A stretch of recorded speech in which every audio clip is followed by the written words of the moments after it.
There we go. Can you hear me now? Much better. All righty. Sorry. So welcome everybody to the Office Protect webinar. It will be hosted by none other than the Product Innovation Director, Guillaume Boisvert. So I will just start with some housekeeping to set the stage before we begin. Oh, Guillaume, if you could, yeah, there we go. Perfect. So just to let everybody know, this session is going to be recorded and shared with you after the webinar in a follow-up email. Please be attentive. The content is valuable.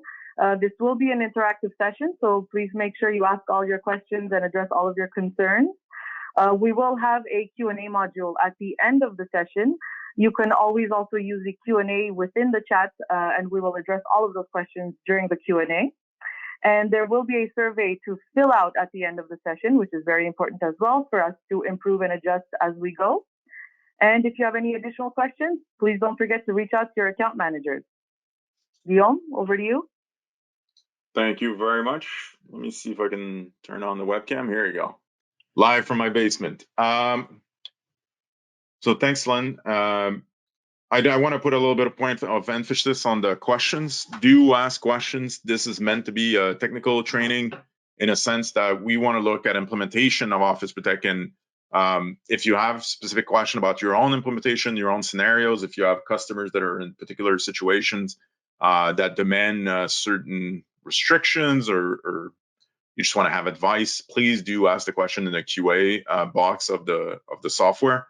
Either we'll get to it as we go, or more likely we'll keep some of the time at the end. This session is only an hour. Office Protect is very simple. That's the reason that we can fit it in an hour. But at the same time, I'll try to go quickly over everything that's not going through the application itself. If you have question, either contact us, Sherweb, your account representative, or sales department. You'll see the contact at the end of this presentation. Or just go on our YouTube channel, and so YouTube/Sherweb, and check out Office Protect videos there. If you like the sound of my very boring voice, there's plenty more available on our YouTube channel. I see that we have a huge turnout today. I'm very, very excited about that. I think it's kind of a interesting thing that you guys really seem to like when we do stuff that's a little bit more technical, a little bit more about like the practical use of products. Duly noted. We'll be happy to do more in the future. There'll be a survey at the end of this presentation that you can fill out to give us your feedback. One of the questions is, what else would you like to get these kinds of presentation on? So let us know there. Okay, let's get started. I also see in the list of attendees one of our new employee that's here. I think that's good. Second up to the boss, increasing his webinar numbers. Good job. Let's start with what is Office Protect. So that's something that I often skip and get right into the features and things like that. So we built Office Protect to help the security of Microsoft 365. And like without going into a ton of details, because that's an hour just in and of itself, and our attendee list and everything shows that you guys are already using Office Protect. But basically, it will help to configure Microsoft 365, and it will help to monitor Microsoft 365. And we now have also a version that is what I would call managed, although that might not be the right name. Managed detection and response is a better name, where we will receive the alerts instead of you. And we will do the analysis, and we will contact you only if it's needed. We will document everything. We'll provide reporting, and we will intervene if clearly necessary and authorized by you. Obviously, it's more expensive. I think that just makes sense. One other way to think about it is looking at what we'll show today as far as how to implement Office Protect. If you feel that that's not something that you want to do, managing the alerts and everything, then we have an option for you where we manage most of it. All right, let's get right into it. Again, if you have questions, please put them in the question and answer box. And yeah, let's get to it. So some general things about implementing Office Protect. So before we get into the software itself, which I'm a technical person and I'm a product person, and both of those things makes it so that I want to dive right into the features and the buttons and start clicking things, which I don't think is wrong. But it's good to think about Office Protect as implementing a new way of working a little bit, both at your company, but also at your client's company. So then those two things are very separate. So for your clients, most security features will impact. Let me get Office Protect on screen so it's a better background. So most security feature and configuration will impact the client's day-to-day life. So change management is an important part of implementing anything, honestly, anything, period. But especially when we're talking about cybersecurity. So one of the very typical example, like from calls with partners and real life, is um, multi-factor authentication. So it's not the what's the word in English? Panacea. It's not like the miracle cure to security that some people would like you to believe, but it certainly is an important part. Like, can't argue with multi-factor being something that should be implemented, especially on sensitive account, but ideally on every account. Um, but you can't do it unilaterally. You can. It's not a good idea. I'm sure you guys have gone through implementation of MFA where you're like, well, this would be simple. Like, we turn it on, we give them the authenticator app on their phone, and then we're done. Um, but it's just not like, it has such a big impact on your day-to-day life where you're used to logging in and it just logs in and accessing your things and all that, where now you have to do an additional step and you have to make sure it works on all the device and everything. So um, one of the key to Office Protect is to make sure that anything that you want to implement as far as security, you see it as being part of change management. So yeah, make sure you communicate with your client before you do it, that they see the value, that they understand the pain that will come with some of those settings, and also to make it realistic. So one thing that I hate, and hate's a bit of a strong word, but I really dislike about some security vendor and how they approach implementation and distribution of their software is that they present it as it's an obvious thing it should be on, and every security controller should be on, and like, you're crazy for not wanting them. But that's so disconnected from the real world. The way that we see Office Protect is you're taking positive steps toward your cybersecurity, and it will help. You will never get to 100% security. Nobody is secure. You're secure enough.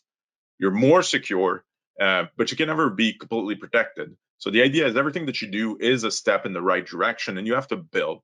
And if you alienate your users, then it's all for naught. Like, some changes to policy, and maybe I keep that for a little bit later. But some changes to policy now, I've gone into that philosophy where something too strict will simply not be followed by your users, who will find ways around it. And the problem becomes that the ways around it are worse than the original problem that you were trying to protect them from. So, password expiry, for example, that we'll talk about in a minute, um, is something that the security community has come around on, as it's. We'll talk about it, but you'll see the change in philosophy. Okay. I won't spend a lot of time on acquiring Office Protect. Let me just tell you that it's easy. You go to Cumulus, our portal for purchasing anything, and you buy it. If you have Microsoft 365 with us, I recommend you buy the add-on. There's no restriction on it, no minimum. And also, the setup process will be simpler. If you don't have Microsoft 365 with us, it is not a problem at all. You can still get Office Protect. You get it from Cumulus also. It's a standalone product, $10 minimum. It includes 10 if you're US. I'm going quickly, but check the pricing. But it includes 10 licenses of the product as well. It's just that we needed to have some minimum to be able to support it and everything. But if you don't have your Microsoft 365 with Sherweb, you will need to go through an authorization process. It is in the Office Protect application. So you buy the product, you jump to Office Protect, and it will ask you to authorize us to interact with your tenant. This tenant has already been done. I only had an hour, couldn't cover everything. Oh, by the way, if there's specific thing you want me to cover today, not just question about what I say, but if like you were like, well, I thought we would talk about this and you're not talking about it, put it in the QA box. I'll do my best to get to everything. The things that I don't get to, we will get to you outside of the webinar. We'll come to you directly. Okay. All right. Let's get cracking. So Office Protect is built so that most people can implement it. It's not meant to be complicated. I think the key aspect is not so much tell you like this button does this button does that. I'll show you those, but that will take 5 minutes. I think what we'll do is we'll go through every setting that you can control, and I'll try to give you example of how people are implementing it, the things that are not how you would expect, the things like that. Same thing for the monitoring, why it's relevant, why it may not be relevant, those type of thing. And hopefully that will help you to think about how you want to set it up for your customers. That's the whole point, is to come up with a formula where, so it's not even the elephant in the room. The secret that everybody knows is that cybersecurity is annoying. If you could get away without cybersecurity, then I don't think anybody would do it for fun.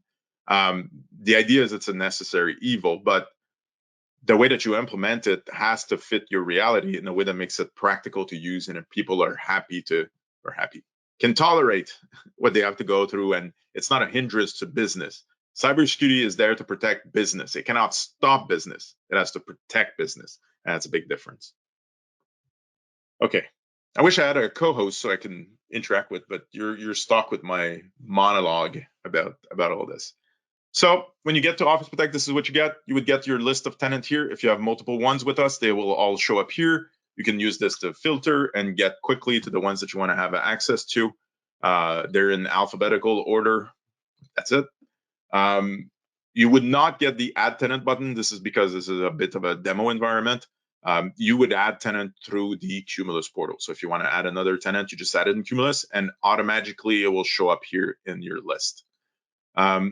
The dashboard is basically a summary of everything else. I won't spend a lot of time on it because it's a bit redundant, but one thing that I would ask, or that I would point out, these news here are our releases and what's changing with the application. So we're always trying to add new things to help you out, make life easier, and a lot of it comes from partner feedback. So if you like Office Protect and there's something else you wish it did, let us know.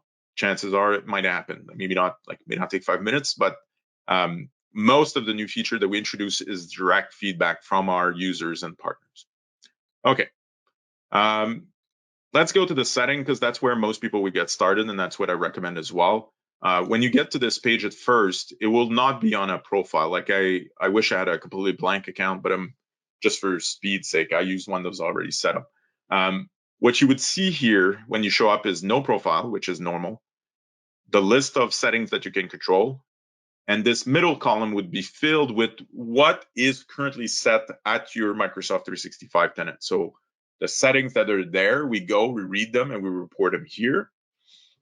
And after that, on the right is what you want to apply as a configuration.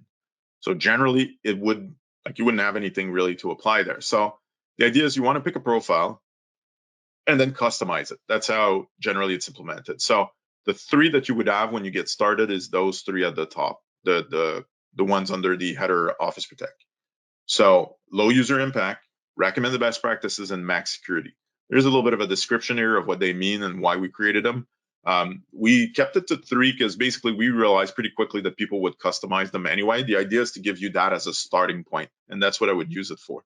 How do you pick one as a starting point? Well, it all comes down to context, and a lot of cybersecurity is context.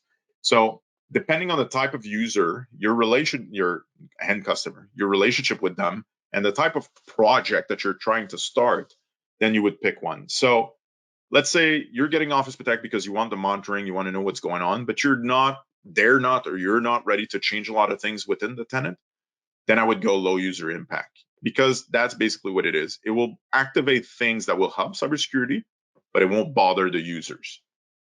So anything that we can turn on and all that, but making sure that it's not like MFA where suddenly they're stopped dead in their track and they have to set up things and things like that. It's not those kind of settings. It's the other setting like logs and things like that. Recommend best practices is what we built thinking of MSPs and small medium businesses. That doesn't make it the truth. It makes it our perception of what would make sense today as far as cybersecurity. It's a good starting point. If you're serious about security, it is much better than low user impact as far as how much security it brings. I would do this for people that you're driving security towards. So let's say new customer. So you're coming in. I think one of the things that a new customer would be expecting, a new customer is the perfect opportunity to deal with cybersecurity. You're coming in, you're looking at doing an assessment of how they are, how they act, their process, their configuration, the software, the inventory. I don't want to teach you your MSP job. You're much better at it than I would ever be. And then you can present, well, I want to change these things, especially about Microsoft 365. I think this has proven to be true. Microsoft 365 is a key component to how they work and all that. So they will expect you to say, well, here's what we're changing with your Microsoft 365 tenant. So personally, I would start from recommended best practice and then review each and every one of them. And let's do that now. I could talk 2 minutes for max security. Basically, we turned everything on. Basically.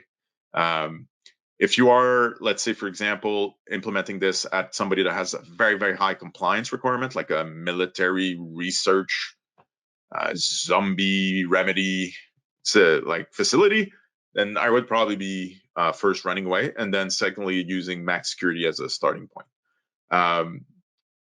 But realistically, most people will go recommend the best practices or even low user impact and then add to it, or recommend the best practice and just review. All right. Let's start with average setting. Let me see questions. I think we're good for questions. Okay. Account password never expire is a perfect illustration of how cybersecurity evolves over time, and you have to sort of stay on top of it.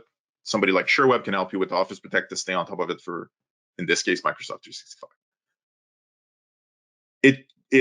There is a pendulum swing to having impossible password with impossible restrictions. Like you have to change it every week. It can't be any of your last 50 password. It has to be like 50 characters long with special characters, numbers, capital letter, but not two, things like that. What facts have demonstrated, like statistics have demonstrated, is if you go crazy with password, people will then do stupid things, like write them down next to their keyboard. And that is much worse. So the recommendation now from NIST, and a lot of our things are from standard bodies. NIST is National Institute for Standards and Technologies, I think, from the US. But it's a really progressive organization. It's actually pretty impressive. And one of the things that they said is like, security for password is length. Make sure it's long enough, but that's it. No need for crazy gymnastic. No need to change it every 5 minutes. You should never change it unless you think it's been compromised. And they combine that recommendation with having second factor authentication. So it's much more important to have a second factor than to have a question mark in your password, which really doesn't help that much. So entropy from a password comes from length. So make sure it's long enough, 12, 15 characters, and make it simple, easy to remember. Hard to guess, easy to remember is a pretty good motto. So we help you with that here. Audit logs always on is a good one. So one thing that Office Protect will do when it's initial setup is turn on the logs. So you may be a little bit shocked to learn that Microsoft, by default, the audit logs are off on organization. If you're a client at Sherweb, a partner, you wouldn't know this because Office Protect has been turning on their logs for you all the time. So you're welcome, I guess. But yeah, so this particular setting forces them to go back on if they ever go off. It's actually very hard to turn them off, so it's not something that's common. But at the same token, nothing worse than having logs being off when a security problem happens. And it is something that attackers would do. There is no negative side effect to this one. I don't see why you wouldn't turn it on unless your client does things they definitely don't want tracked, but then you have other problems. Okay, do not allow third-party integrated application. So this one, honestly, it's a little bit of a misnomer. The description sort of correct that. This will prevent your users from giving permission on Microsoft 365 to third-party apps. So the way that it works, a little bit like Office Protect, is a third-party app. So you can have apps gain rights to Microsoft 365. And by default, a normal user can do that. They can say, yes, I want to install this plugin that will have access to my contacts or my files or things like that. And honestly, as an MSSP, as a manager of IT, you don't want that. You'll install apps, you'll give permission yourself. I would recommend, highly recommend. So I would turn this on. And basically what it does is only admins can do it, not regular users. Enable multi-factor authentication is a good one. Like I said, I think everybody knows what it is by now.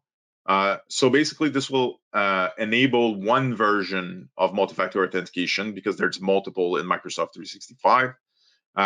You can do it through conditional access policies if you have some of the more expensive products from Microsoft 365.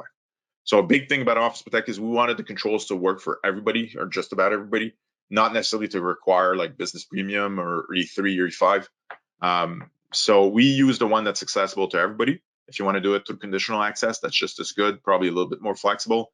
We give you two main thing, enable for all admin, which I really feel is a minimum. If you can't convince your admins that they need two-factor, then something's rotten.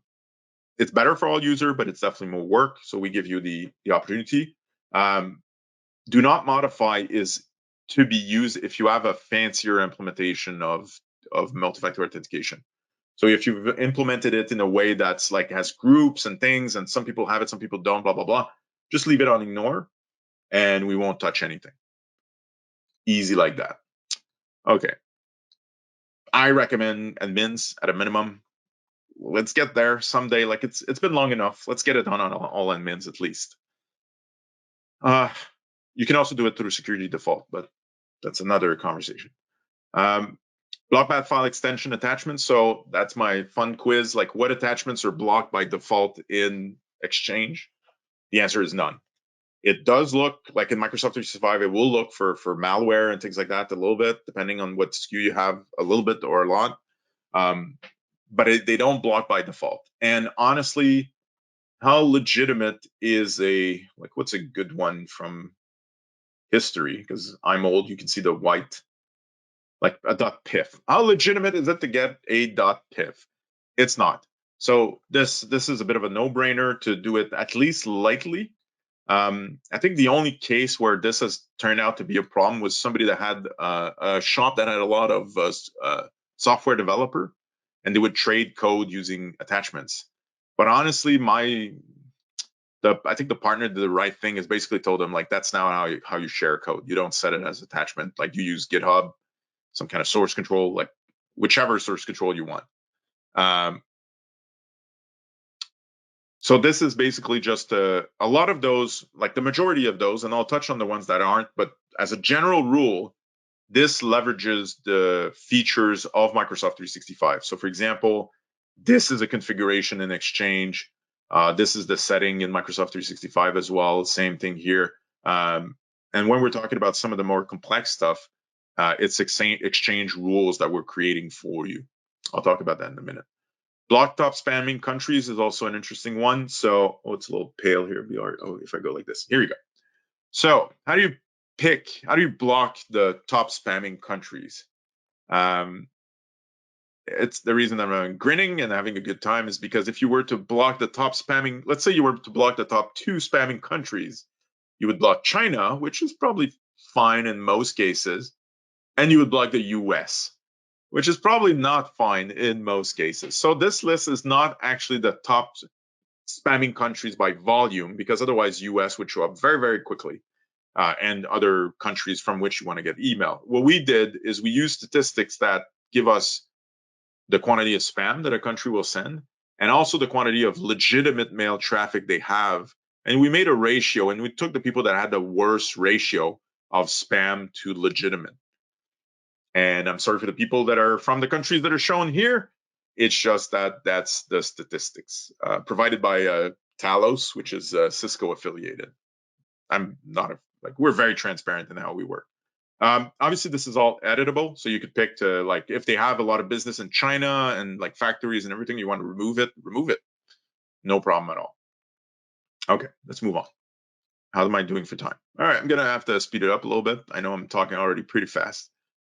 I'll stop the parts where I laugh and I'll just tell you what it is. Okay, enable client rule forwarding block. I'm going to cover this, an event, and an else status at the same time.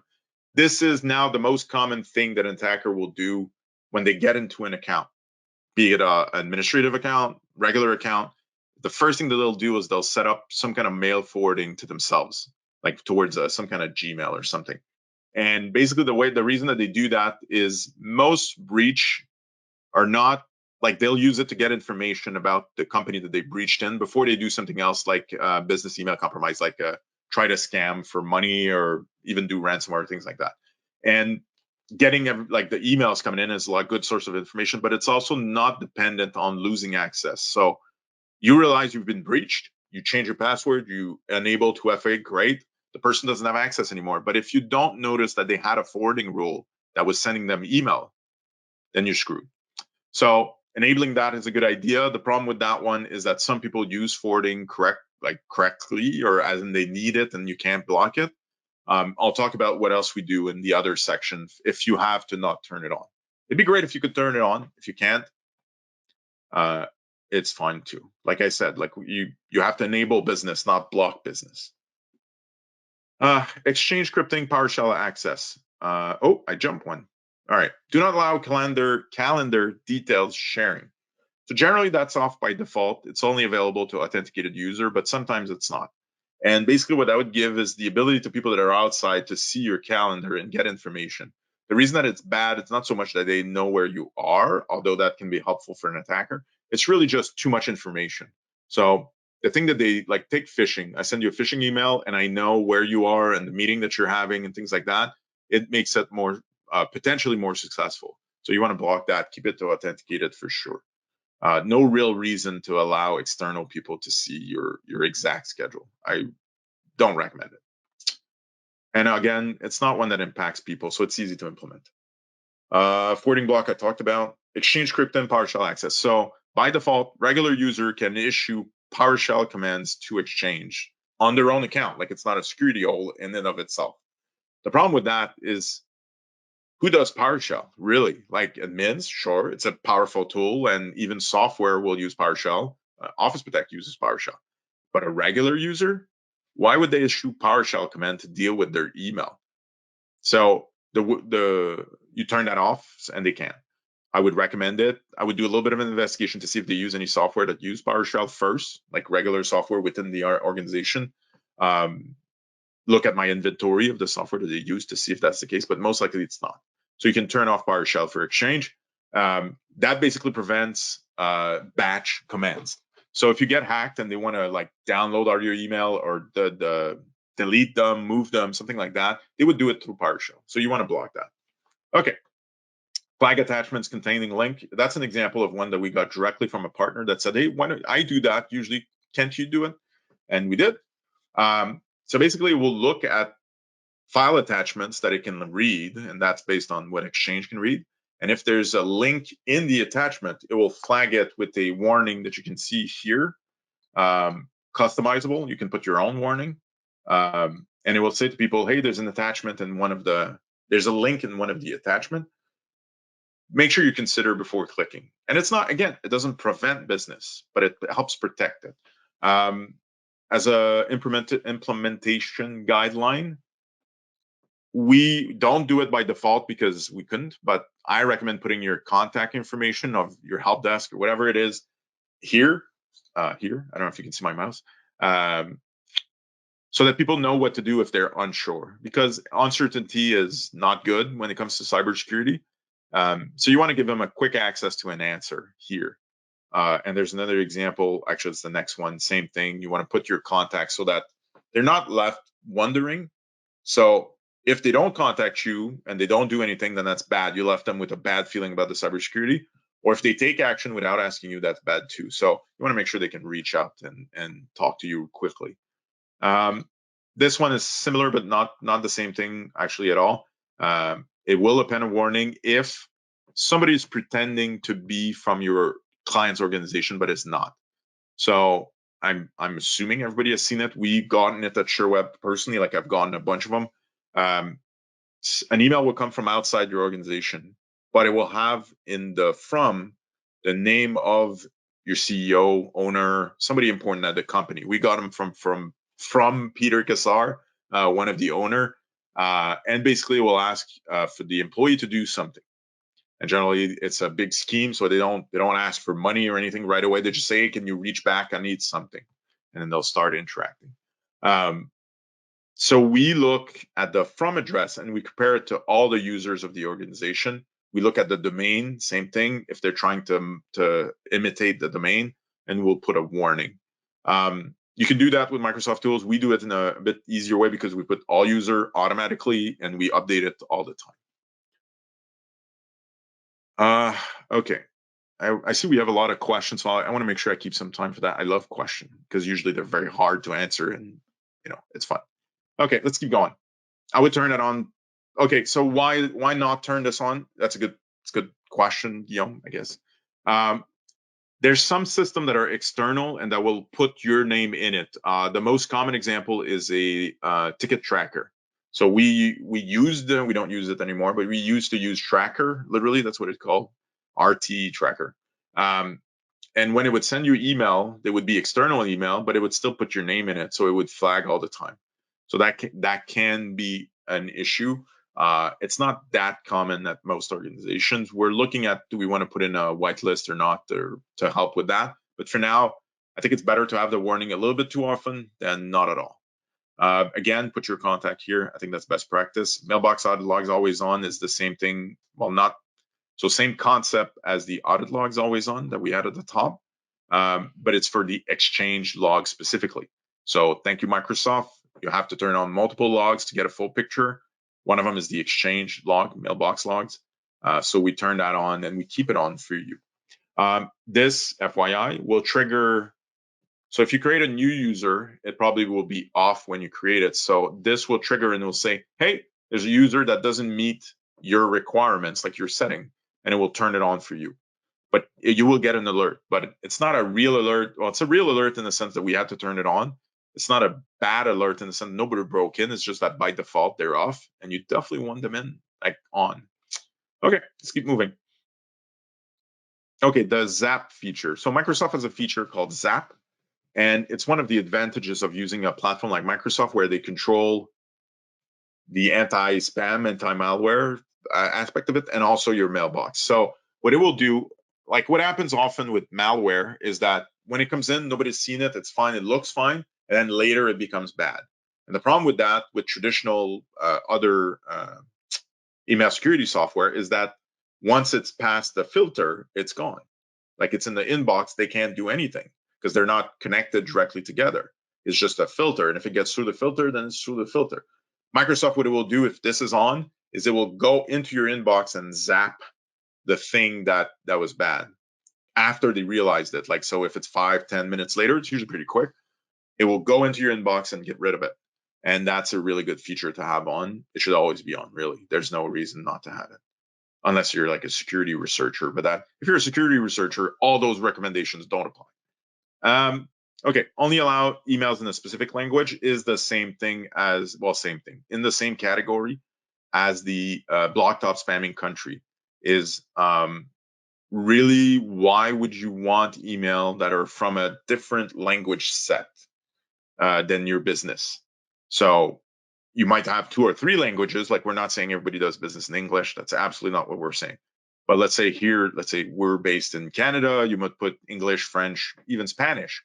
But if somebody has a character set or a language set that is like Arabic or Chinese or something like that, more often than not, they will be spam or even an attack. So you can block it directly by just looking at that. I would turn that on personally. Make sure you add the right languages and turn it on. Outbound spam notification is a good one. So if this is the reverse, if your Microsoft 365 tenants start spamming out, like sending spam, Microsoft can let you know. But if you don't configure an email in it, it won't. So how do you know there's an email to configure for that? You probably don't. So that's why you use Office Protect. We let you know, you put in your email, and then if your account starts spamming, you'll know. Again, this one doesn't intrude on anything. You should absolutely have that turned on. So I've played with some of the buttons so you can see what changed. It show up now in green. So that means that what I want, which is the right column, is different than what it is at Microsoft 365, which is the middle column. So that means that when I click, it will get changed. So if I click save and apply here, and it was following me as I was scrolling, it will ask me, do I want to build a profile? And most people will want to build a profile when they're using it. I recommend it. What I would try to do personally, if I had a whole bunch of clients and they didn't fit into that same profile, I would create 2 or 3. But I would try to simplify it as few as possible and as explicit, and then give them a really explicit type, like normal security. And I would apply that. And then the idea is the next client, I would apply the exact same thing to them. And then that way, one of the big value of Office Protect for you and your customer is you know how they configured. Because if I asked you, do you know exactly how all of your Microsoft 365 tenants are configured today, right now? Like, can you guarantee it that you know? A lot of people are now getting like better tools and everything, or using Office Protect, so they know. But if you're not using a tool, like how would you know? Like how can you sort of be confident that it hasn't changed? Create a profile, apply it. The thing is, once you have a profile apply, and I won't do it here just for time sake, but I have a whole bunch of custom profile. So here, once you have one, if you make a change to it and you go save and apply, it will ask you if you want to update every other tenant that has that same profile. So that's why you want to use the profile, leverage it as much as possible, because the day that you make a change, just apply it to everybody, done. Don't forget about change management. Even if you apply it to everybody, you have to have like communication gone out, make sure you manage them and everything. Okay, let's go to monitoring before we run out of time. Should have done 90 minutes, I think. It's all right. Leave the people wanting more. Okay, same concept for the alert, for the profile and everything. I'll skip that. I'll go through the alerts themselves. Try to give you a sense of like why you would turn it on or not. Account deleted is exactly what it says, literally. Why would you have it? Because sometimes that's one of the first step of a hacker is they'll delete other admin accounts so that they can be sort of kicked out. So it could be a sign of something weird going on. Administrator role change is another, that's a big one. So if somebody gets access to an administrator role, or they gain access to one of the first things they'll do usually is create another admin, so that if they get kicked out of the first one that they're using, then they come back in with the second one, and then it's a whack-a-mole game that's not that fun.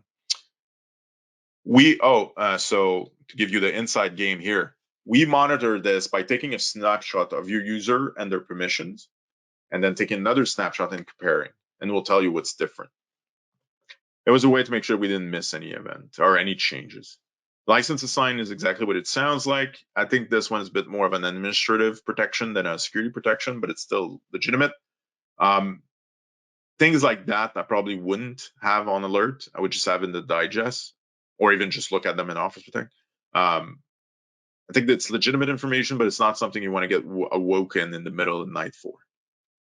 Maybe use Alliance, but it's another thing. License remove, same thing. Trying to disrupt business is sometimes that stuff that happen. New account recreated, the opposite of account deleted. That one is certainly more suspicious. Like it's normal and more suspicious, meaning it happens a lot and it's normal. But I'd like to keep an eye on it. Sign in from the authorized country is a good one. For the people that have used Office Protect in the past and sort of came back to it, we've improved it a lot less false positives. Basically, what it will do is we'll look at the IP address of logins and compare it to a database that has a country of those IP addresses and let you know if it's part of your whitelist. So we use a whitelist mechanism because a blacklist is very hard. You have to know like which country you don't care about, and you have to keep it up to date and everything. A whitelist is you're a US company, you put US. You're a Canadian company, you put Canada. Like it's that easy. You're both US and Canada, but put both. Like it 2 seconds. One thing of note, if you're operationalizing Office Protect, is if they have like a single person, let's say from China, that logs in every morning, but from the same office with the same IP address, what you would do is not authorize China. I wouldn't do that. Sorry, China. I love China, but what I would do is let the event happen once. So you'll get an alert, sign in from the authorized country, this user, this IP address, it's in China, and then you click ignore on it. And I'll come back to ignore, but basically what that will do is it won't show up anymore for that specific combination of items. And that's an important way to tweak, like, because you could add, like you have three choice. You could turn off the alert completely, and then you won't get any for any country. You could add China, but that might be opening the door a little bit too wide. Or you can do ignore on the specific alert. The ignore button is both in reporting here, but it's also in the email that you receive. There's a direct link to ignore. So you can do it pretty quickly. Even on your phone or something, you get the email, you click ignore, done. Not saying you work on nights and weekend, but I'm assuming that most of you do. Okay, too many logins. What is that? So failed login is something that we didn't put as part of Office Protect for two reasons. One, most licenses don't have failed login as part of their logs. Surprising? Yes, I was very surprised. The other reason is even for the people that do, failed login on Microsoft 365 are a reality of life. They happen all the time. It is an online system and everybody knows where it is. So people will be trying to log in all the time to your client's Microsoft 365. It is very scary, but it's just a fact. We have statistics we could show you, but it's 100% true. Like people are trying to log in all the time. Even worse, and this is between you and I, and actually it's public information. Microsoft knows that from the outside, without a user or password, you can enumerate the users of a domain, a tenant. So if I know your company and I know you're on Microsoft, so company.onmicrosoft.com, I can get the list of users from it. Joe at company.onmicrosoft.com, Steve at admin at, I can get them. It will list them out. That is a known issue. Microsoft is not fixing it. It's a feature, not a bug. So certainly that helps. So what we do is we monitor login activity, like successful login, because an account that has been broken into, like there's different way that we know that somebody's been broken into, like sign in from authorized country and administer a role change, things like that. This will know if somebody posted your, like if they become public knowledge, if everybody knows your login and password, this will turn up and it's a pretty good idea. If it's too noisy because they use something that logs in all the time, like a software or something, well, just crank it down. So increase the limit or increase the time frame, but just change it to work with your reality. At least you'll be protected. Like if it shows up on 4chan or Reddit or whatever it is where your stuff's gonna like on the dark web, at least you'll know. It works pretty well. User access with previously unknown IP or device. Oh, it's end. Well, this isn't right. Okay, I need to fix that text. Okay, that's interesting. This is both. If somebody has both an unknown IP and an unknown device at the same time, this will trigger. The reasoning behind that is we're trying to be not too noisy. If somebody has a new device, so we identify the device by looking at the browser agent string or the user agent string, it's called now. And this can change if like software updates, things like that. So it can be a little bit too noisy when there's a new Chrome release and things like that. So we didn't want to trigger on just that. The problem with the new IP is if you go, like if you're on a cellular service, it will change every time you change tower. So that's a lot of IP changes. The thinking was that if all of a sudden somebody that shouldn't have access to your tenant has access, most likely they'll be on an IP address you haven't seen and they'll be on a device we haven't seen. So we created a combination of the two to create the alert. I really need to fix that text. I think somebody fixed it thinking that was like it's an or, but it's really an end. I know I created it. Well, the devs created it, honestly. All right, let's keep going. 15 minutes left. Email impersonation. Okay, these are interesting one. Email impersonation, mailbox access by non-owner, and mailbox access granted to non-owner are three that go together, and I would not pick between them, but choose a level of how much noise do I want, like how nervous am I? Email impersonation is if you send as somebody else, so it's a different thing than send on behalf of. So send on behalf will display it like administrative assistant Jessica is sending on behalf of CEO Matthew. So that will show it directly in the email. It's not a scam and it's not a security concern. But when you're doing send as, it won't tell anybody.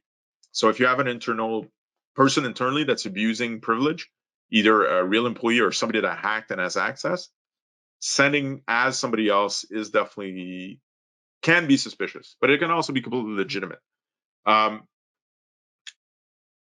So it's kind of, you have to see if it's used in the organization that you're working with. Mailbox access by non-owner is somebody reading somebody else's mailbox. Again, could be completely legitimate, could be completely a problem. That one is a bit noisy. I personally like to turn it off. I prefer the third one, which is mailbox access granted to non-owner. So it will trigger when the access is given, like when the right to access is given, which will happen only once.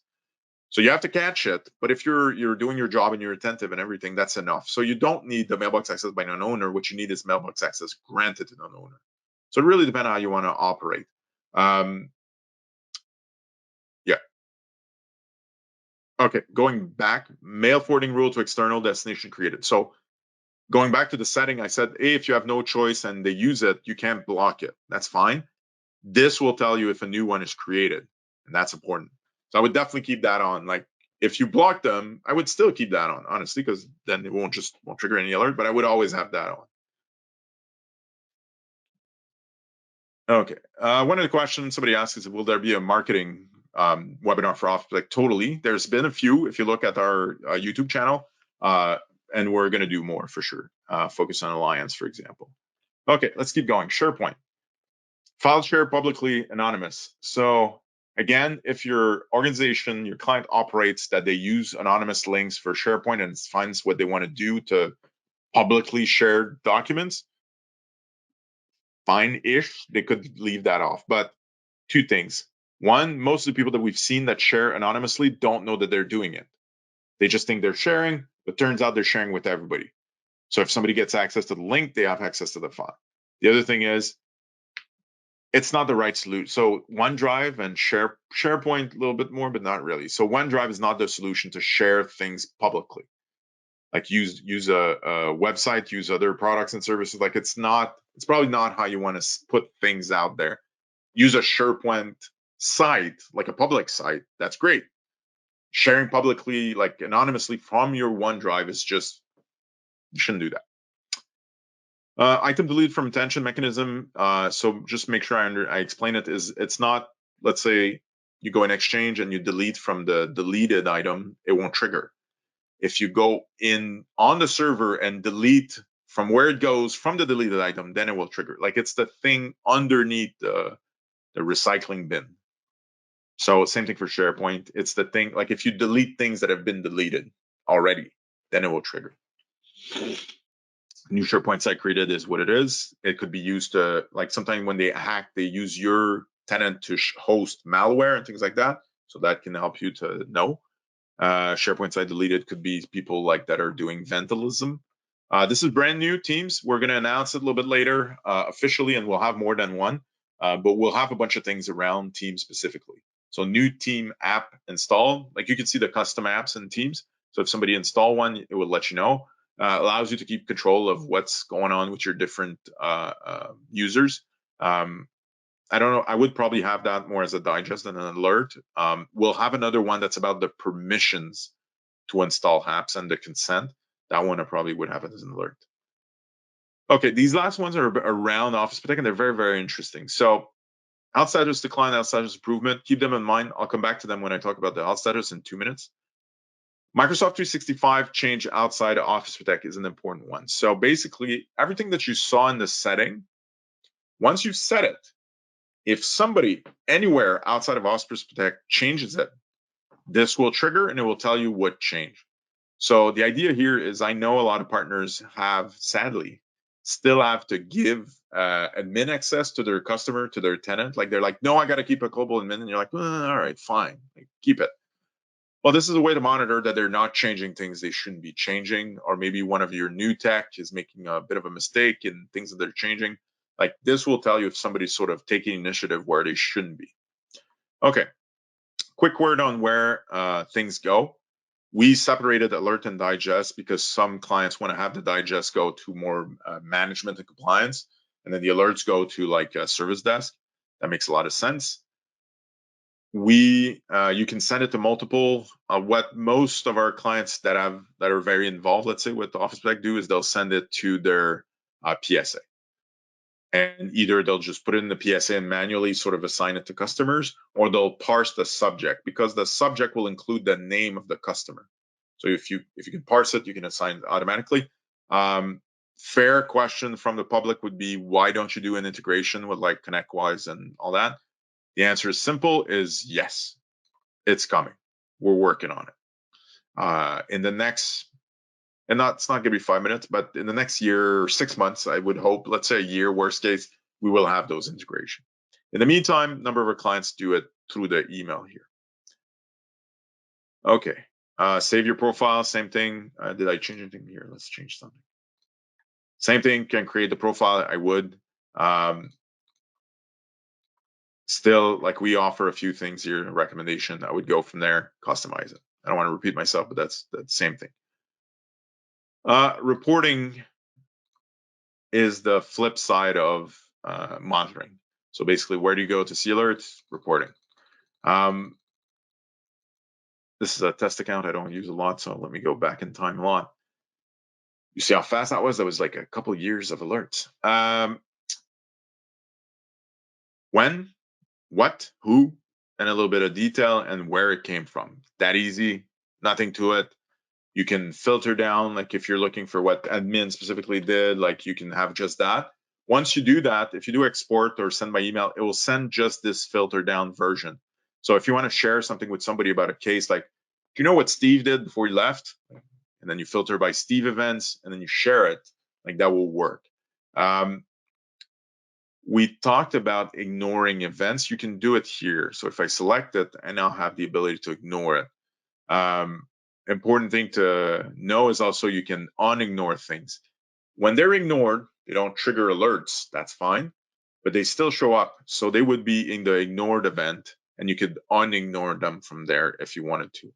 So they don't vanish. They're still documented. You could still review them once in a while. So as part of the implementation, you could say, well, once every month, I'm going to spend 10 minutes to review the ignore event, make sure like it's still something that I'm happy with. Every 3 months, like you could do it every quarter, but they're not gone. So if somebody's complaining about something and you're like, well, I think we ignored that, right here. Is there really anything else to see here? Not really. Okay. Let's go out status. So what's out status? Really, basically, it's things that we couldn't put into settings really, and we couldn't put into monitoring. So we created out status. It's things that we recommend around your organization, but are not necessarily directly settings to be flipped on and off. So, for example, you can see I have a couple of problems with my own tenant. I have global admins that don't have an alternate email. So, what's an alternate email? So, the main email is the main email, meaning if, for example, my account at Sherweb, well, my main email is my account at Sherweb, like it is one-to-one. The alternate email is used if you have to recuperate an account that has been broken into or hijacked or whatever it is. So like you cancel access, you change the password, but like how do you get access back? So if you have to go through the process of recuperating access from Microsoft, you need an alternate email. So for your admin accounts, it's a good idea to make sure that you have it. Too many global admin is a bit of an opinion, so you can set it to whatever you want. So if you feel 5 is fine, then put 10. Like it's up to you, but really the idea is to prevent the proliferation of global admins. The advice here is good is make sure you have a plan for admins. So inventory and a plan. Inventory because you want to know what's going on, and a plan because you want to assign specific roles. So instead of giving global admin like to everybody, I think most people are good with that. Like, how about you guys? Like, are you good with not giving global admin and using a specific role? So if you want somebody to be the billing administrator, make them billing administrator, like specifically. If you want them to manage users like passwords and things like that, you don't have to give them global admin. User management admin. All right. We check your SPF record. SPF is something to help prevent spam and impersonation. So we check it. We are looking to add DKIM and DMARC, like DKIM and DMARC as well, which are other verification to help with that. Third times we see mail forwarding route to external domains. So this is basically just to know if some exists and they'll be listed here. So if, for example, one case that we had is somebody came in to a new tenant. Well, it wasn't a new tenant, new to him, installed Office Protect, and turned out there was a bunch of forwarding being done to very suspicious email addresses. So Office Protect, well, the partners saved the day that day. Modern user is active is basically to tell you that Office Protect can do its job, which is pretty important. And only one global admin is probably a bad idea. So you want to have a few so that if you lose one, you can have access still. These, if they decline, if they go to good, from good to bad, then you will get from monitoring, you will get health status decline. And then you'll know something happened here. And if they improve, then you'll get health status improvement, which is probably not an alert. That's why I have it off here. Okay. Since there's not a lot of time, I think I'll do another whole session on advanced reporting. Advanced reporting is to get data out of your Microsoft 365. Try it out. It's very good for compliance. I'm going to skip it for today because it's not really, well, you should make it part of implementation. Should make it part of your regular touch point with your customers. Give it a shot. Ask me questions. Ask our team questions. We'll deal with it there. Since we're running out of time, I think Siddhan, it's you first, right? And the Q&A after. Do I still have Siddhan? Am I talking to myself? Let's start with the question, and if she comes back, then she can do the things that she wants to do. All right. Somebody asking about price. So I'll say two things. One, definitely check with your account representative or sales department or things like that to get your specific pricing. But basically, the idea is with the software itself is $1 per user, generally, like as a US, and $1.25 Canadian. That's pretty good exchange rate, by the way, Canadian guys. And for Alliance, where we manage all the alerts 24/7 with our experts and everything, it's $3 per user, and that includes Office Protect. So it's $3 total per user. Okay. Would this protection service conflict with the other service to back up and protect Microsoft Office 365?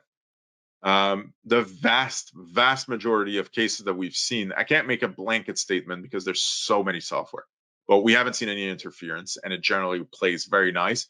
The reason being that we use built-in Microsoft 365 controls, so this isn't new to other parties, like they deal with the same controls and things like that.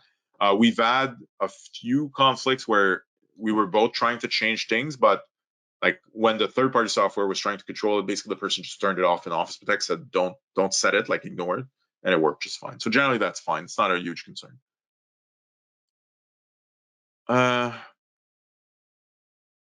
From system that don't support that's a long question. Yeah, so somebody said like the recommended setting give them trouble. And I won't go into the specific detail. I think it's a legitimate complaint, and I'll look at it to see if we can improve. But what I'm going to say is that's fine in the sense that we expect you to have to tweak. Like recommended mean this is thought leadership, and that's pretentious, but it's just general guideline of what we've seen that fit. If you have to remove some of them because of your particular situation, then that's fine. The technical complaint that you have, I haven't seen in a lot of other partners, so I don't think it's universal, but it's definitely something that I'll look at.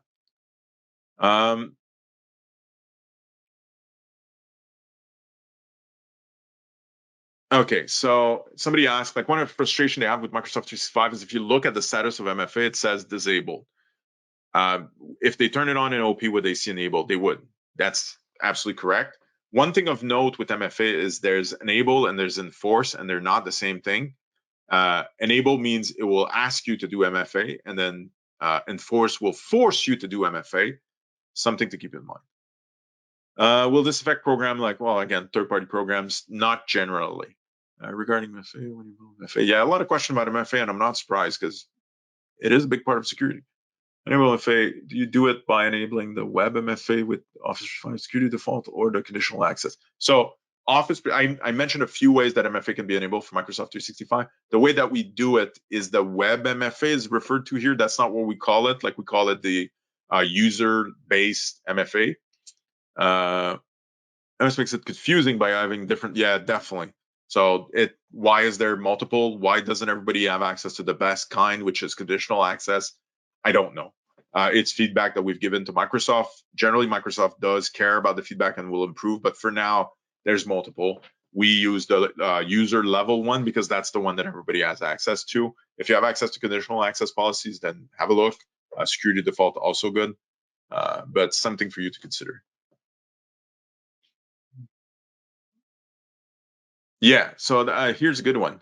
Have you fixed the issue where a character limit in a transport rule is keeping this rule from applying to all user in a tenant with several thousand accounts? So yes, we have. Long time ago, actually.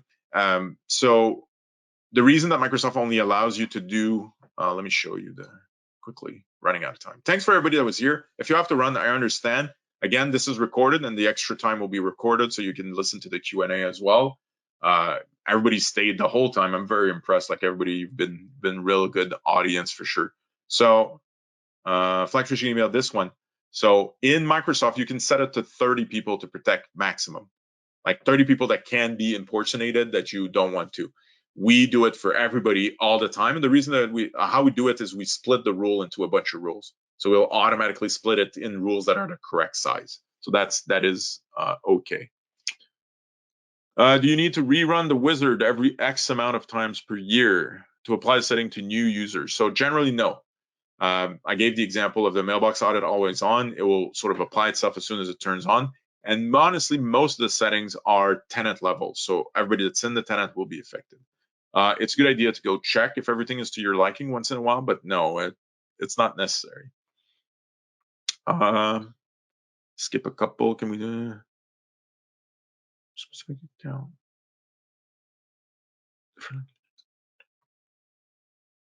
Sorry, yeah. So one of the for sure one of the things to tweak with Office Protect is to make sure we don't have too much noise. If sign in from authorized country makes too much noise, we're looking to make it a bit more granular to configure, but we're trying to keep it very simple as well. So it's kind of a balancing act.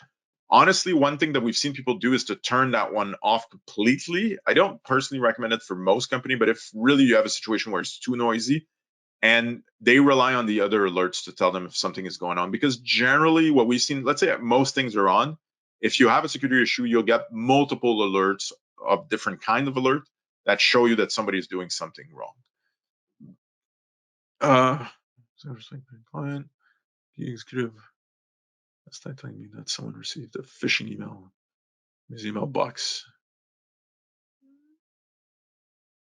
Fine. And then there's poorly spoofing. Okay, that doesn't seem to be in the form of a question. What should I do to confirm if this account is not compromised? So how do I confirm that an account is not compromised? That is a very good question. So Microsoft has a 10-page document on what to do with a breached account, and I don't think there's anything in there that tells you yes, for sure this is compromised. I think if you think an account is compromised, I would still go through the step of what to do with a compromised account, activating MFA, resetting, clearing a few things. We have it in our documentation. So by the way, we have a new support site for Office Protect called help.office-protect.com. Honestly, the content that's there is also found on the Sherweb support site, but we added a whole bunch of content. One thing that's there is a link to how to deal with a breach account from Microsoft. I believe we have it also directly in the alert. So the information is there. There's a lot to it. It's not that simple. But definitely there's nobody that will tell you for sure 100% this hasn't been broken in. People will never say that. 100% this has been broken in. Well, people will generally tell you that if they see login from an authorized country, or if they see a rule being created to forward email to xyz@gmail.com, things like that. Which offer and cumulus should wait? Now there's a lot of questions. Thank you guys. Okay, well, so I think what we'll do is we'll close now, and I'll take those questions offline and come back to them directly to the people. I really appreciate everybody spending the time with me. Hopefully this has been of some use with your use of Office Protect. If you have more question, actually, let me go back to my presentation. Is it still behind this thing? Yes. Okay. QA we've done. So you're supposed to get a survey. I don't know where Sedin went. I'm ready. Sorry, I was having issues. I am just going to drop for the survey to this session in the chat box. If you can all just take a couple of minutes to answer, it's a short survey. We just want to know, your appreciation towards the webinar and what you would like to see next. Okay, somebody's asking. Thank you, Sedin. Please do fill the survey. It's very, very helpful for us. I think I'm hilarious, but really, if you want to tell me otherwise, please put it in the survey and burst my bubble. Somebody asked, you have a good rule. I like it. I won't go into all the detail, but they say it doesn't say what to do when we get this alert. So we try to give guidance, but it's very hard for a software like Office Protect to just tell you every permutation of what you could do and everything. A service like Alliance will help you with that a lot more, where we'll give more specific advice because we know more of your context as a company, as a tenant. But we try to add all the time to what advice we give and how we add and everything along. It's too many questions. Wow. All right. Well, that's a great problem to have. So thank you everybody for being here today. If you haven't used Office Protect or aren't sure, there's two main ways to do it. To start, one, we enable it with every Microsoft 365 that you provision for 30 days. And people call it a trial. I don't call it a trial, because what I would do personally with those 30 days is make sure that the configurations are good, and I would get a good sense of what kind of event this particular tenant generates and make sure everything is okay. So there's value there. Like, your configuration won't go away after the 30 days. If you apply a configuration and then you let the 30 days expire, it's fine. The configuration will stay there and you're still more secure than you were before. So that's one way to get involved, is the next time you provision Microsoft 365 during the first 30 days, go in Office Protect, have a look, see what you would apply and everything, test it out.